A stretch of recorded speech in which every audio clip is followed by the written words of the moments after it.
E aí, pessoal do YouTube, eu possuo um Gol geração 4 e estou com um barulho muito estranho no motor.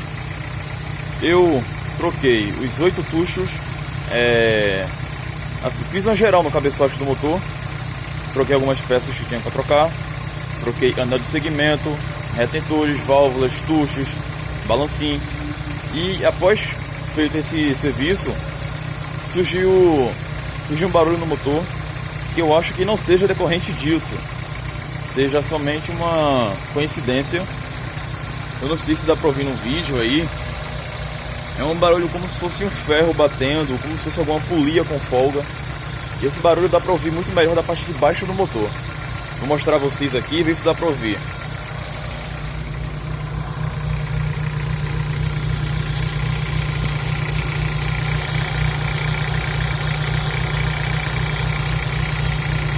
Este é o barulho que está me incomodando muito. Quando o motor está em marcha lenta, ele fica com esse barulho normal, mas quando eu acelero, ele some. Quando eu tiro o pé do acelerador, ele volta com mais frequência. Mas eu não acho que suma. Eu acho que quando eu acelero, o barulho do motor aumenta e faz com que dê uma maquiada neste outro barulho que surgiu. Aqui da parte de cima do motor eu acho que não dá para ouvir tanto assim, mas na parte de baixo, como eu já mostrei anteriormente, vou mostrar mais uma vez.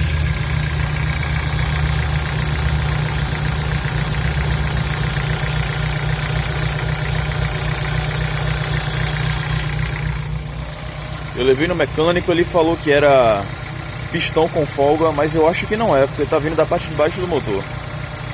Gostaria muito de poder ter um retorno de vocês aí, que vocês pudessem me ajudar. Muito obrigado, tenham um bom dia.